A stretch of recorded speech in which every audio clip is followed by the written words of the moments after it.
Okay, today we are finishing up chapter 4 of the book of Galatians as we look at freedom. And freedom is something that we all need. Especially after last year as we've been bogged down by lockdowns, can't go anywhere. We need a sense of freedom.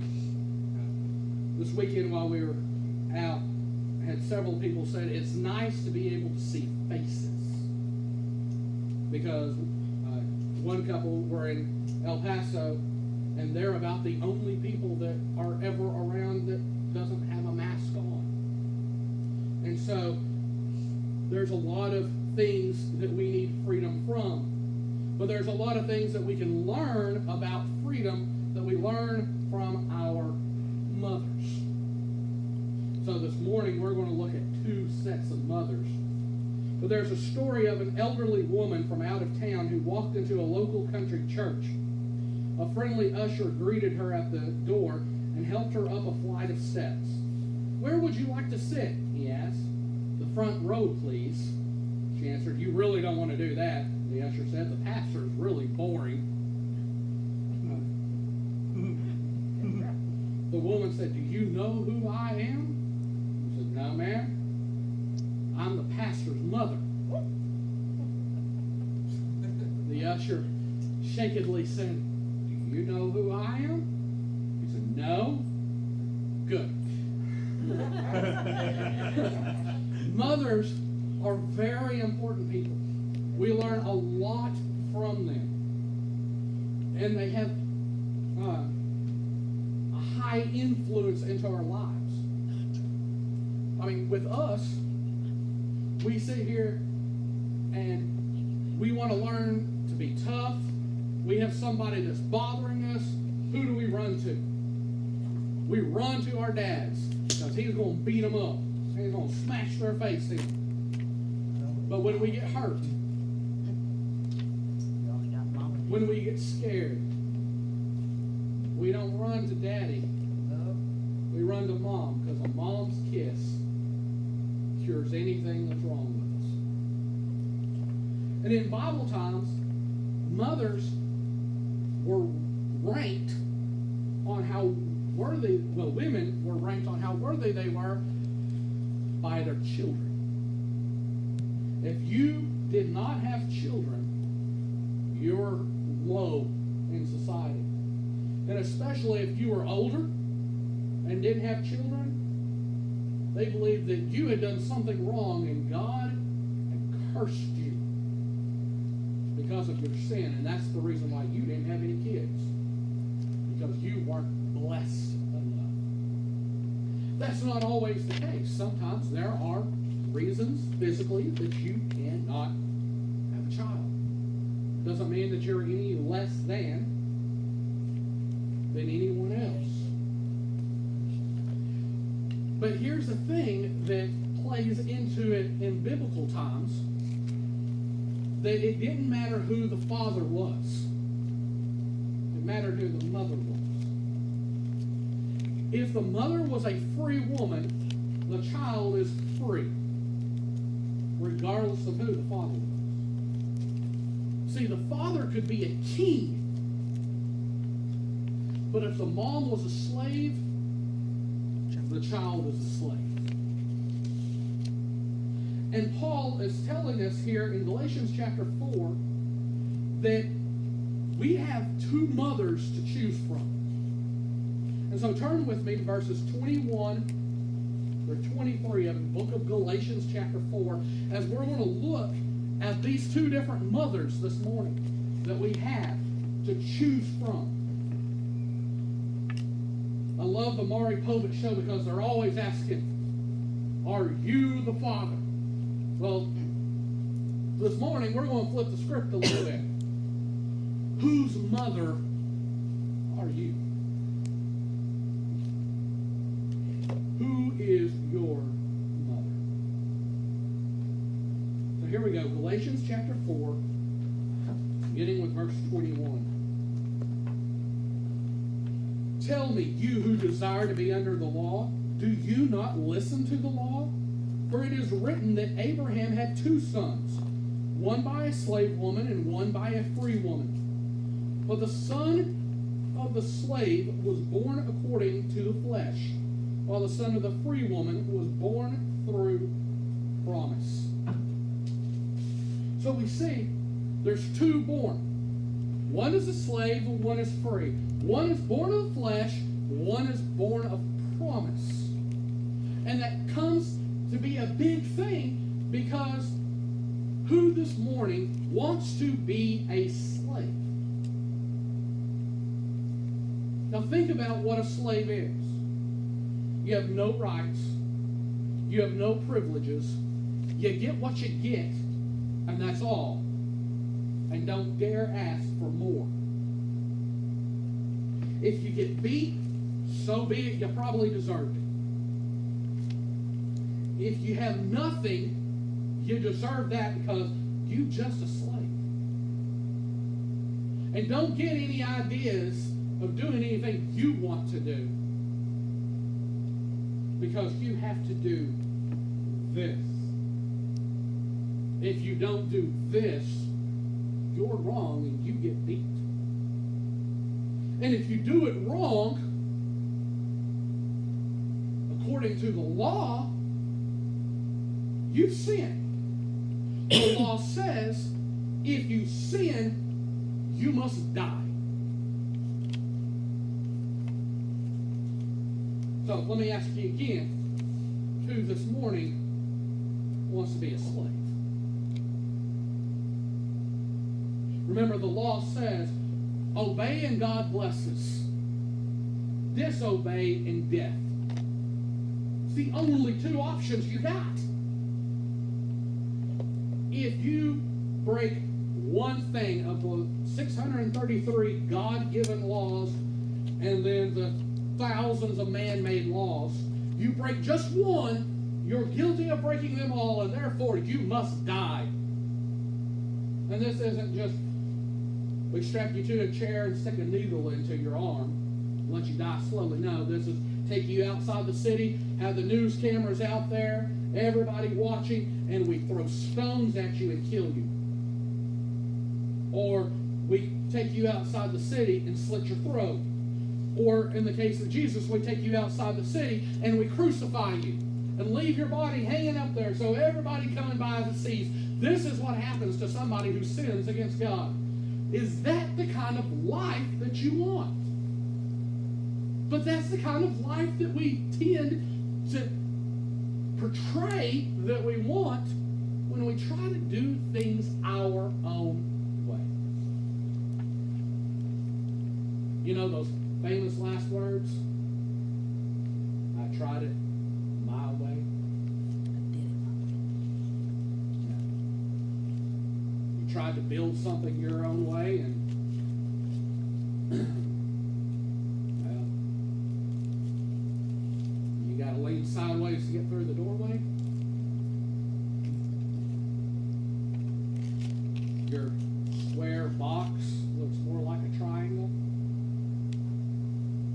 Or we're still trying to get that square peg to go into the circle hole. There's a little girl that was at the bed and breakfast this weekend. She was showing me how to put together this little train puzzle. And it was really cool because when you finish, it makes train sounds. But I said, and she was like, well, I thought this was supposed to fit. It's not fitting. I said, just get a pair of scissors and cut and make it fit. See, we try that so many times in our life. When it doesn't work, well, let me try harder this way. And that's what we do when we're trying to live our rules. Trying to live it our way. We try to do it the way of the flesh. The son of the flesh was from the slave woman whose name was Hagar. You see, God, long time ago, when Abraham was 85 years old and Sarah was 75, God came and said, you will have a child. Isn't that the dumbest thing you ever heard of? An 85-year-old man and a 75-year-old woman having a baby. I don't think so. It was so outlandish that even Sarah herself laughed about it. You insane. You've been smoking that funny grass or something. I don't know what you've been drinking, but I don't think I even need to drink that because, no. I'm 75 years old. I've never been able to have a kid yet, and you think I'm going to have one now? No. It's impossible. But Abraham believed that God would answer what he said. But it didn't happen on Abraham's time frame. And Sarah, being stupid, and Abraham being stupider, Sarah came up with a bright idea. You know, my slave over here, my slave woman. Evidently, God didn't mean it for me. So you go sleep with her, and maybe that's who God was talking about. They thought that God was too weak and needed their help.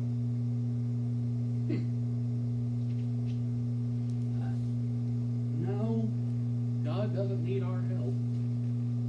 Because when we help, we mess it up really bad. God didn't need our help in making a perfect creation, and in 2 chapters we screwed that up royally. So instead of doing the smart thing, and Abraham saying, no, we're going to wait on God, he said, okay.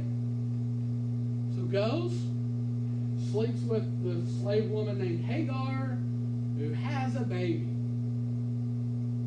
named Ishmael. Now this has got to be it. This must be the son of promise. And God said, no, that is not what I told you. I said, you and your wife, not some slave, not some woman on the street, somebody down a block or two, your wife. Because when God tells us to do something, He's going to tell us to do it right. Your wife was the one who was going to have the promised child. Your wife will be pregnant when I come back. Ishmael grows up, and Hagar becomes a thorn in the side of Sarah. Ha ha ha ha ha ha ha ha. You don't have a child and I do. So say it wasn't your husband that was the problem, it's you. Ha ha ha ha ha. You're less than a woman. And there was strife the entire time. See, when we try to do things our own way, we decide that God's way isn't right. It's not good enough for us. And we start making God a joke. Then we start living for ourselves, for our own pleasure. What looks good, what feels good, what sounds good, what smells good. That's what I need. And then, for some odd reason, we find ourselves in a pit that we can't get out of. Woe is me. Why does this always have to happen to me? Well, because you're always looking out for number one. When you look out for yourself and you forget about looking towards others and looking towards God, you will always, always, always find yourself in a pit. Because you and I were never meant to go through life doing it our way. Even Adam and Eve weren't to do it their own way. They had a total freedom except one thing. Don't eat of this one tree, but everything else you can have, do, enjoy, whatever. One thing, and that was the one thing that they ate of. Close to that tree of the knowledge of good and evil was the tree of life. They ate of it, they had never died. The whole reason why they were driven out of the garden, it says, we must drive them out lest they eat of the tree of life and never die. So they took the one thing they weren't supposed to have and never ate the tree of life. You and I are just as stupid. We try every which way to get ahead by any means possible. I joke when we're playing a game or something. Win at all costs. Cheat if you must. Just win. But that's the world's mentality. What's mine is mine, and what's yours better be mine, and if you don't like it, I'll kill you for it.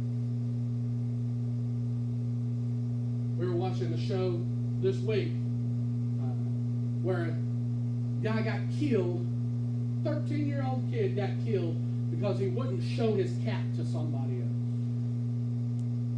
I remember being in Houston, people were getting shot and killed all the time over rims on their car. The ones that spun around all the time. People would go up, they liked the rims, would shoot the driver, take the hubcaps, and drive off. Really? I'm going to kill somebody over rims? Now, I understand you're trying to hurt my family. All bets off. But over rims? Really? Over shoes? Over a hat? Because you wore the wrong color of clothes walking down the sidewalk? Are you really that stupid? But when we are so wrapped up in ourselves, in our flesh, we don't care about anybody else. Because our mother is a slave. We see this in Galatians chapter 4, verse 24. It says, these things here that we're talking about,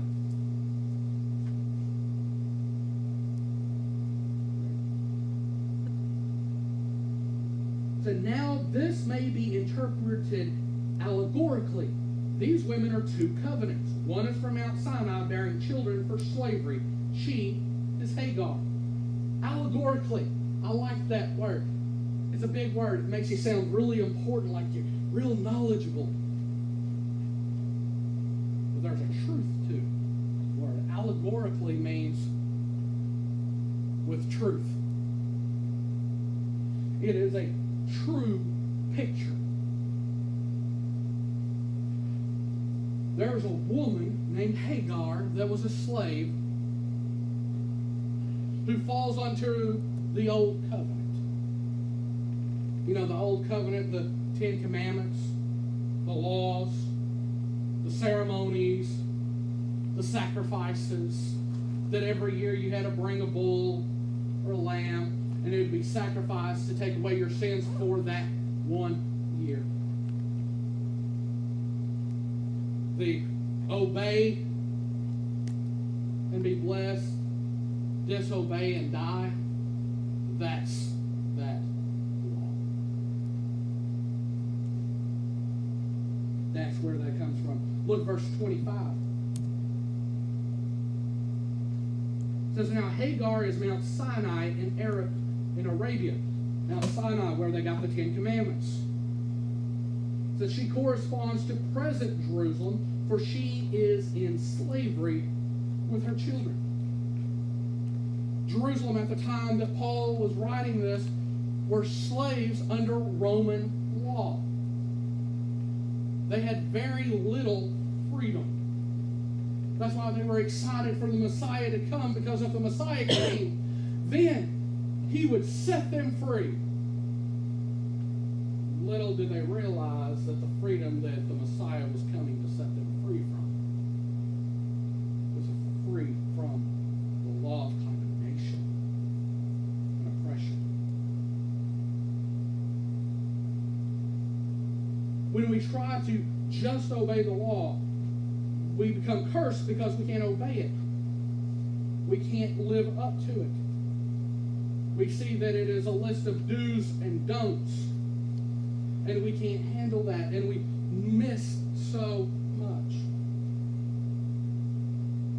We miss out on what the law has for us. The law points to the fact that you and I can't do it. We cannot do it on our own. Paul tells us in Romans chapter 7, verses 24 to the end of the chapter, that there's a war going on in me. The very things that I hate, that I detest, that I deplore, are the very things that I do. And the things that I want to do, that are honoring, are the very things I don't. What a wretched worm am I. Is there any hope for me? But God. But God. Because this is where verse 26 comes in. See, there's a better way than what we have. And this is what the better way says. Verse 26. But Jerusalem above is free, for she is our mother. So who is your mother? Who's your mama? Your mama, the law and sin and death and condemnation and nothing but misery because you can't live up to it. You know, growing up, you hated when you disappointed your parents because you got that look. Or worse, you heard those words. I'm so disappointed in you. You'll never amount to anything. You're worthless. You make me sick. Get away from me. That's what we get with the law. We are worthless, despicable, nasty. But God, in His richness, in His mercy, in His grace, and in His love, gave us a better way. A better way to live. Because notice what He says in verse 27. It said, for it's written, rejoice, O barren one who does not bear. Break forth and cry aloud, you who are not in labor. For the children of the desolate one will be more than those of the one who has a husband. Hold on.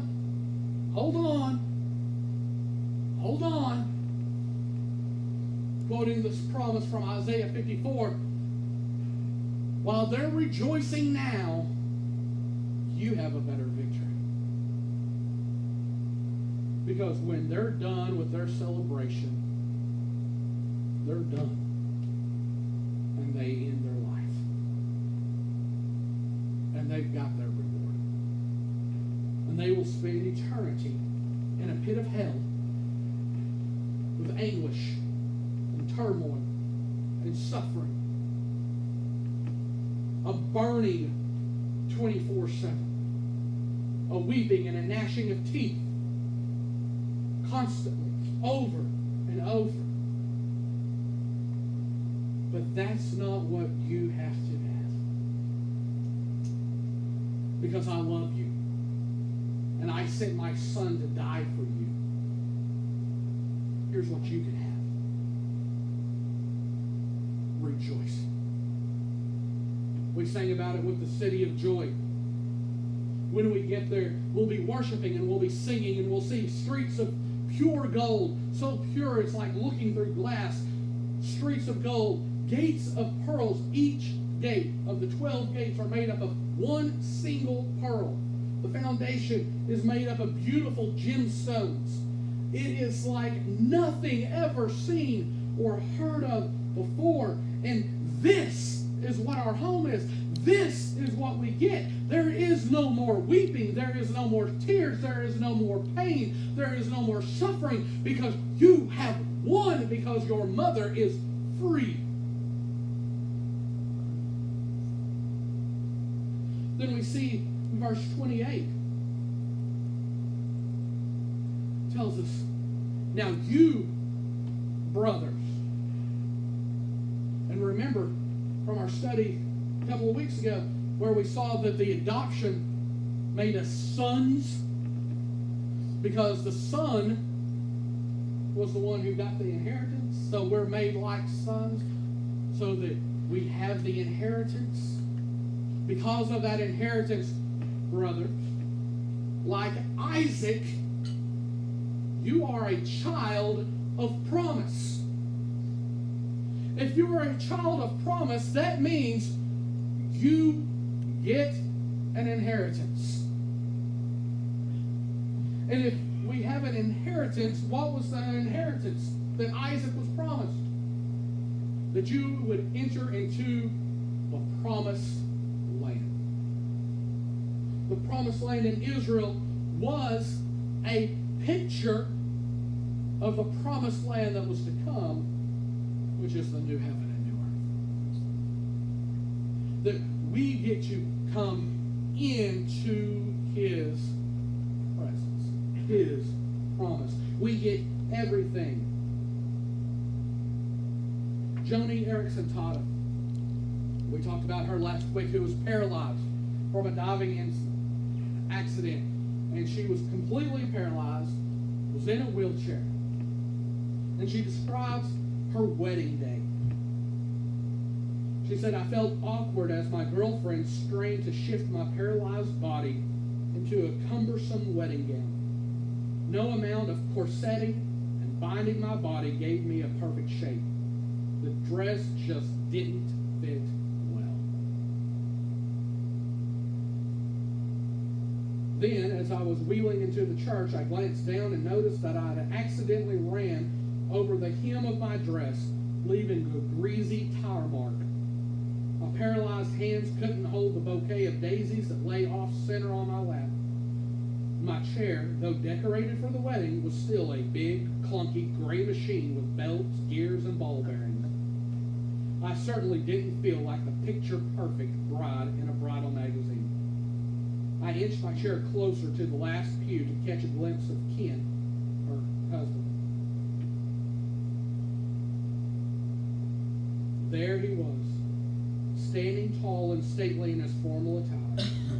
I saw him looking for me, craning his neck to look up the aisle.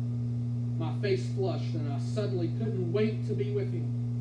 I had seen my beloved. The love in Ken's face had washed away all of my feelings of unworthiness. I was his pure and perfect bride. When we come to Christ, it's just like that. It doesn't matter how dirty or unworthy we feel. Doesn't matter how bad we messed up or how ugly we look.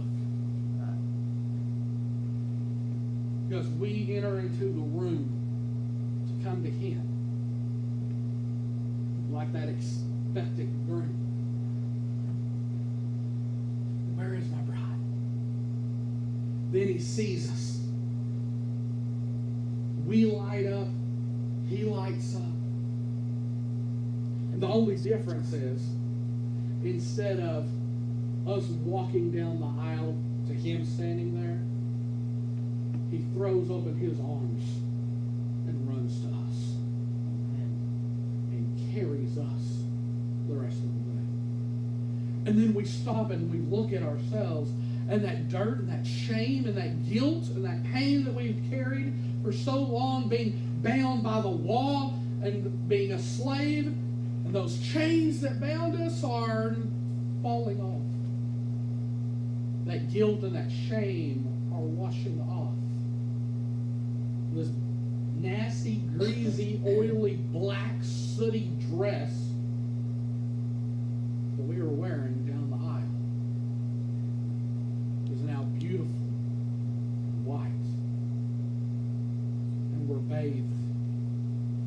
smelled good. And the most beautiful bouquet. And the angels singing, amen. Because we have come home. Amen. Whose mama is yours? See, that's where the story gets good.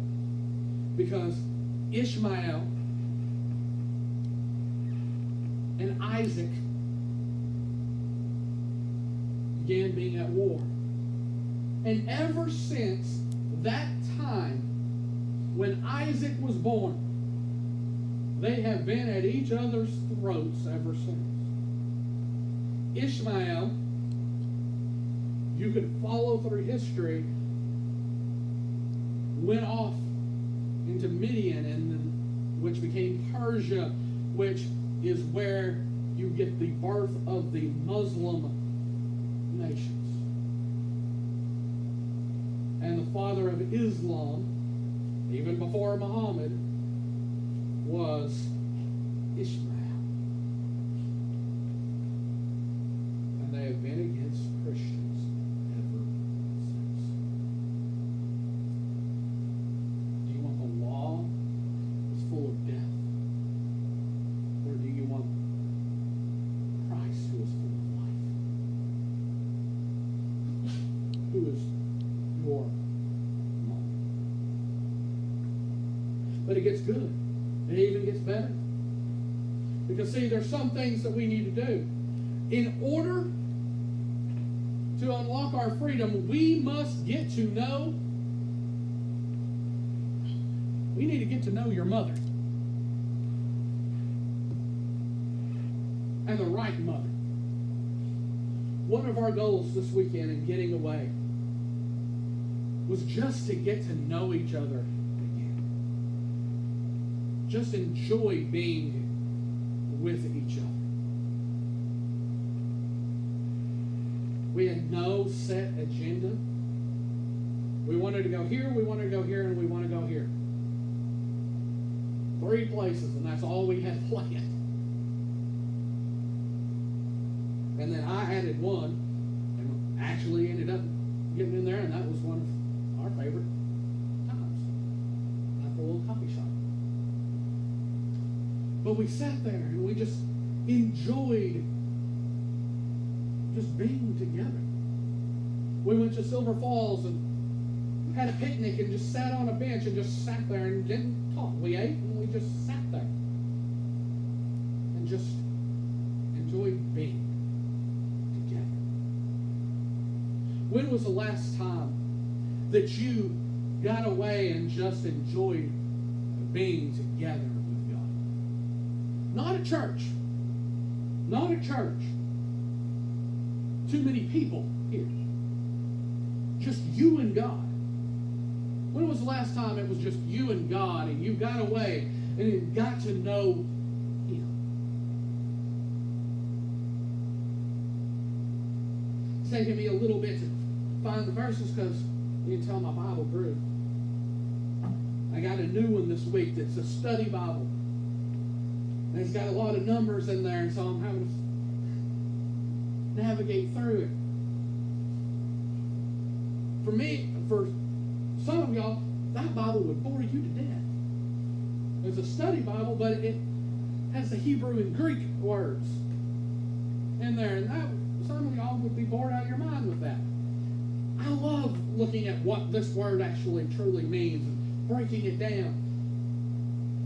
Some of my greatest times alone with God weren't listening to a sermon, wasn't even listening to music. It was simply taking the Bible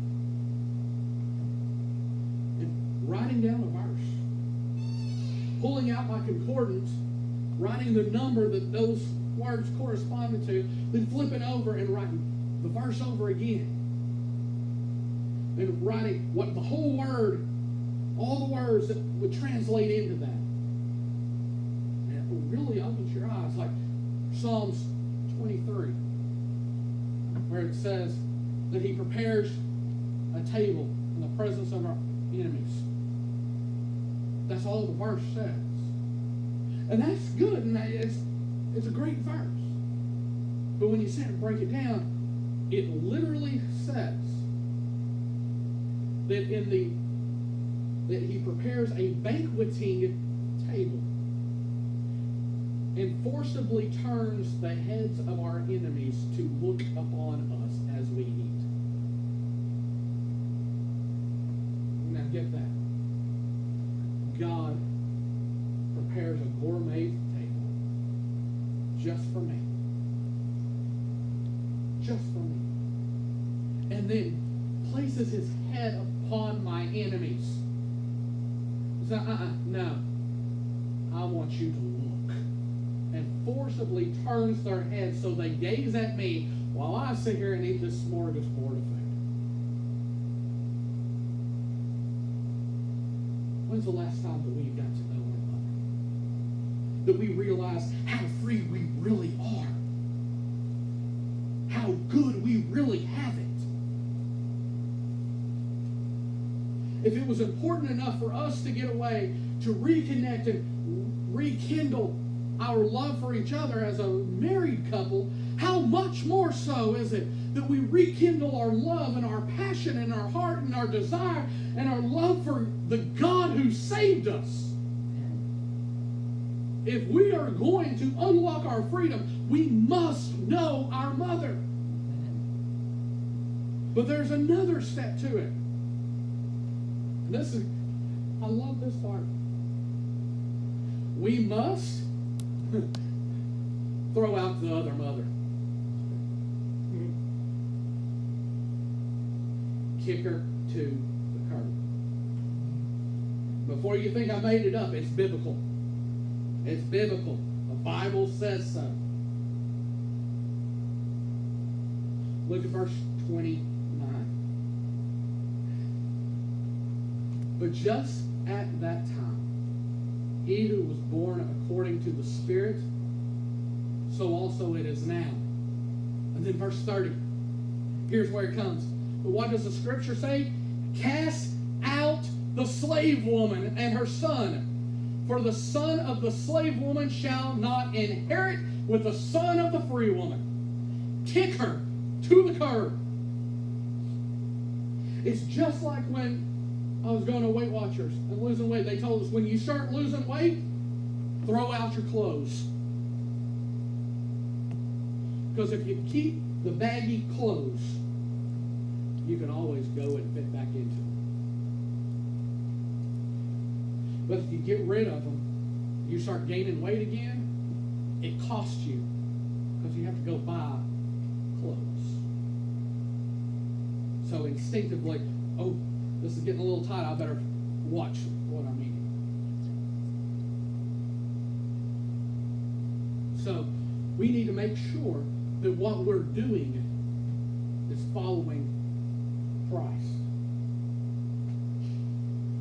We need to make sure that we get rid of the law with its conditional blessings. Get rid of our legalistic thinking. Get rid of any notion that we have to earn our own way. The law is not our mom. Grace is. We need to get away from the pain and the suffering. Praise God. And then, here's where we end today. Verse 31. So, brothers, friends, Lighthouse Baptist Church, those watching online, we are not children of the slave, but of the free woman. If you've accepted Christ, you are free. And as you said it last week, Tim, if the Son has set you free, you are free indeed. So we need to stop living like we are still sons of mother sin and mother law and mother slave. We need to embrace the fact that as a believer, we are a child of the free woman and we have Christ reigning inside of us. Right. We need to get to know our mother and throw out the other. We need to serve the right person. Amen. We need to believe the promise and stop trying to earn our own way. We can't work it. We fail. Right. Helen Roosevelt, a medical missionary in Africa, was the only doctor in a large hospital. There were constant interruptions and shortages, and she was becoming increasingly impatient and irritable with everyone around her. Finally, one of the African pastors insisted, "Helen, please come with me." He drove Helen to his humble house and told her that she was going to have a retreat. 2 days of silence and solitude. That's what we enjoyed. No TVs. It was quiet. It was still. It was peaceful. And like she said last night when we were eating, we were finally able to breathe. When we get away and feel that freedom, you can breathe again. During those 2 days, she was to pray until her attitude adjusted. All night and the next day she struggled. She prayed, but her prayers seemed to bounce off the ceiling. Late on Sunday night, she sat beside the pastor around a little campfire. Humbly, almost desperately, she confessed that she was stuck. With his bare toe, the pastor drew a long, straight line on the dusty sand. That's the problem, Helen. There's too much I in your service. He gave her a suggestion. I've noticed that quite often you take a coffee break and hold that hot coffee in your hands, waiting for it to cool. Then with his other toe, he drew another line across the first one. Helen, from now on, as the coffee cools, ask God, "Lord, cross out the I and make me more like you." In the dust of that African ground where a cross had formed, Helen Roosevelt learned that life and ministry is not about what I am doing. It's about what Christ has already done.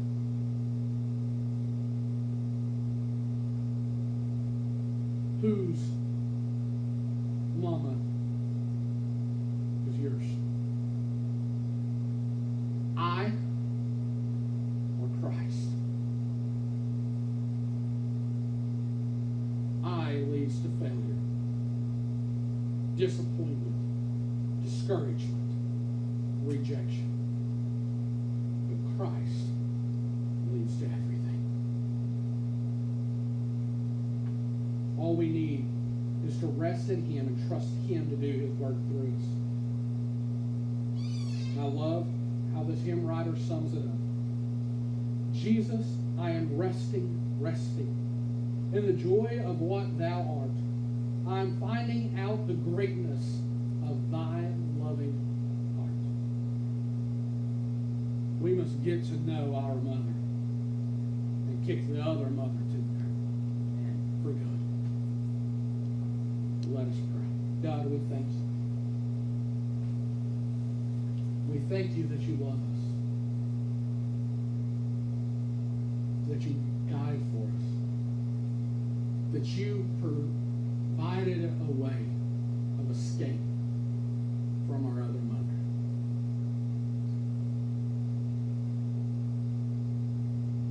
May we see you in a whole new way. May we grow more in love with you. Thank you for your grace. Thank you for your mercy. Thank you for your forgiveness. Thank you for your freedom. May we rest in you, find comfort in you and know that you are the better way. Thank you for carrying us, our worries, our burdens, our heartaches, our shame, because you're strong enough